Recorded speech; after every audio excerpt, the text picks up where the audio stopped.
पूनम रसोई के दरवाजे से चिपकी खड़ी रही, लेकिन अपने आप में खोए हुए उसके पति शीरीष ने एक बार भी पीछे मुड़कर नहीं देखा। बाएं हाथ में फाइलें दबाए वह चुपचाप दरवाज़ा खोलकर बाहर निकल गया और धीरे धीरे उसकी आंखों से ओझल हो गया। पूनम के मुंह से एक निश्वास सा निकला। आज तीसरा दिन था कि शीरीष उससे एक शब्द भी नहीं बोला था। आखिर उपेक्षा भरी इस कड़वी जिंदगी के जहरीले घूंट वह कब तक पिएगी। अरमनी सी वह रसोई के कोने में बैठ गई कि तभी पड़ोस की खिड़की से आती खिलखिलाहट की आवाज़ ने उसे चौंका दिया। वह दबे पांव खिड़की की ओर बढ़ गई और दरार से आंख लगाकर देखने लगी। माया का पति सूखे टोस्ट चाय में डुबो डुबो कर खा रहा था और माया किसी बात पर खिलखिलाते हुए उसकी कमीज में बटन टाँक रही थी। चाय का आखिरी घूंट भरकर माया का पति उठा और कमीज पहनकर बड़े प्यार से माया का कंधा थपथपाता हुआ दफ्तर जाने के लिए बाहर निकल गया। पूनम के मुंह से एक ठंडी आह निकल गई। कितने खुश हैं ये दोनों, रूखा सूखा खाकर भी हंसते खेलते रहते हैं। माया का पति कैसे दुलार से उसे देखता हुआ दफ्तर गया है। उसे विश्वास नहीं होता कि यह वही माया है जो कुछ वर्षों पहले कॉलेज में भोंदू कहलाती थी। पढ़ने में फिसड्डी और महा बेवकूफ़।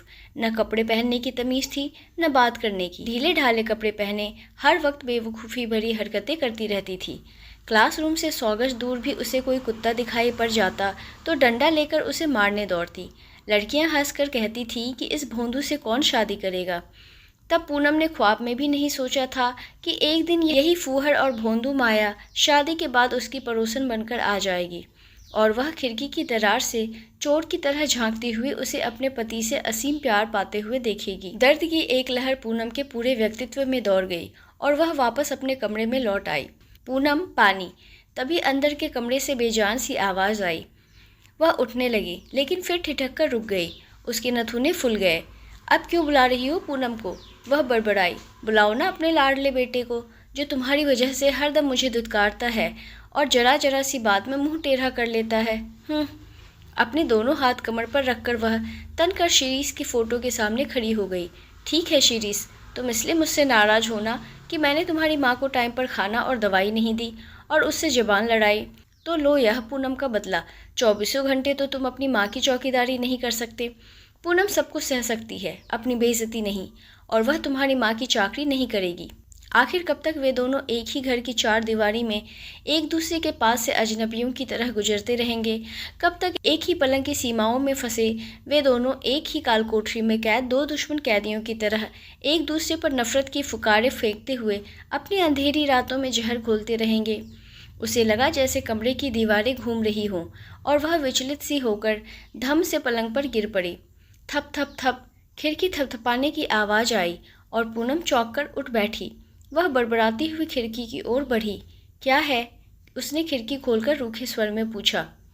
सामने माया खड़ी थी। भोंदू माया, मोटा शरीर, मोटा थुलथुल चेहरा और चेहरे पर बच्चों सी अलहड़ता। दीदी डिटॉल है? उसने भोलेपन से पूछा। टॉमी को नहलाना है, अगर डिटॉल हो तो थोड़ा सा दे दो। टॉमी को? पूनम ने नाक सिकोड़ कर पूछा कि तभी उसका कुत्ता टॉमी भौं भौं करता हुआ खिड़की तक आ गया। पूनम पीछे को हट गई और बड़बड़ाई। ओह, इसको पता नहीं मुझसे क्या नफरत है कि देखते ही भौंकता हुआ चढ़ आता है। वैसे भी कितना गंदा रहता है, हर वक्त खुजलाता ही रहता है। और इस भोंदू माया को क्या हो गया है? कॉलेज में तो कुत्ते को देखते ही डंडा लेकर दौड़ पड़ती थी, पर इसे ऐसे दुलार करती है जैसे उसका अपना बच्चा हो। बेअकल कहीं की। वह अंदर आई और डिटॉल की शीशी लाकर माया के हाथ में पकड़ा दी। माया शीशी लेकर कुत्ते को दुलारते हुए मुड़ गई और उसने घृणा से मुंह फेरकर खिड़की बंद कर ली। पर माया का चेहरा जैसे उसकी आंखों के सामने नाचने लगा। अब भी वैसे ही बेवकूफ़ है जैसे कॉलेज में थी। पर एक बात समझ में नहीं आती, इतनी साधारण शक्ल सूरत की बेवकूफ़ व फूहड़ महिला को भी उसका क्लर्क पति ऐसे रखता है जैसे वह बहुत नायाब चीज़ हो। उसके लिए आए दिन कोई ना कोई गिफ्ट लाता रहता है। हर महीने तनख्वाह मिलते ही मूवी दिखाने या घुमाने ले जाता है। खिड़की के पार उनके ठहाके गूंजते तो पूनम हैरान होती और मन ही मन उसे माया के पति पर गुस्सा भी आता कि आखिर उस फूहड़ माया में ऐसा क्या है उस पर दिलो जान से फिदा है।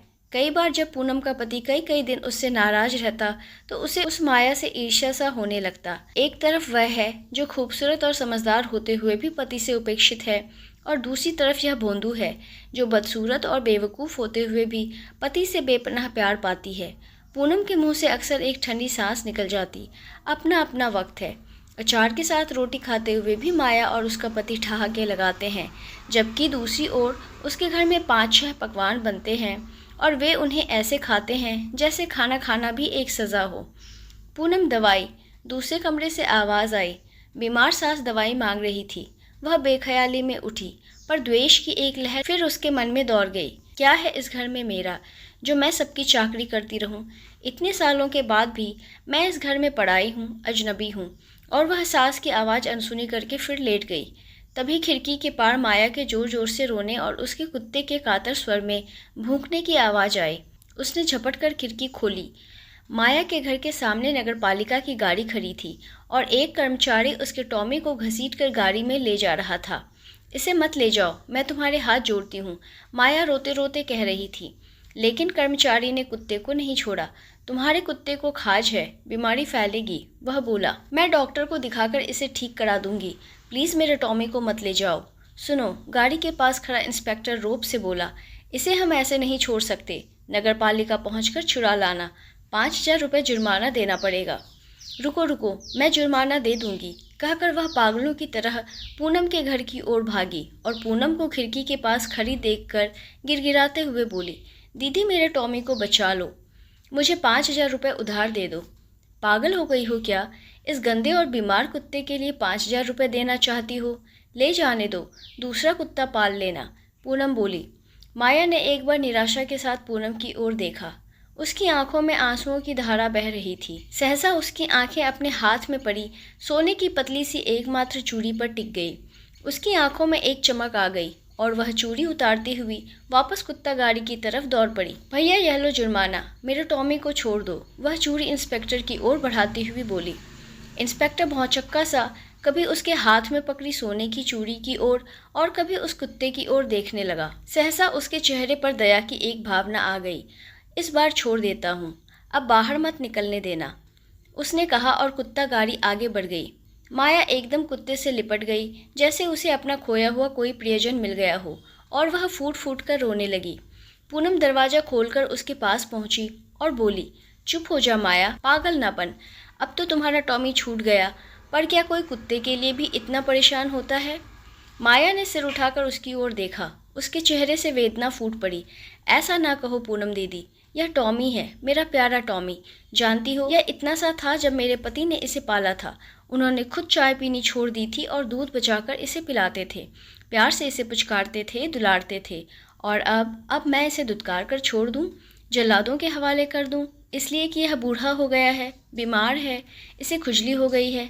नहीं दीदी नहीं, मैं इसकी सेवा करूंगी, इसके जख्म धोऊंगी, क्योंकि यह मेरे लिए साधारण कुत्ता नहीं है। यह टॉमी है, मेरे पति का जान से भी प्यारा, और जो चीज़ मेरे पति को प्यारी है वह मुझे भी प्यारी है, चाहे वह बीमार कुत्ता ही क्यों ना हो। पूनम ठगी सी खड़ी रह गई। आंसुओं के सागर में डूबी यह भोंदू क्या कह रही है? उसे लगा जैसे माया के शब्द उसके कानों के पर्दों पर हथौड़ों की तरह पड़ रहे हों। अचानक ही उसकी रुलाई फूट पड़ी और उसने माया का आंसुओं भरा चेहरा अपने दोनों हाथों में भर लिया। मत रो मेरी माया, आज तुमने मेरी आंखों के जाले साफ कर दिए हैं। आज मैं समझ गई कि तुम्हारा पति तुमसे इतना प्यार क्यों करता है।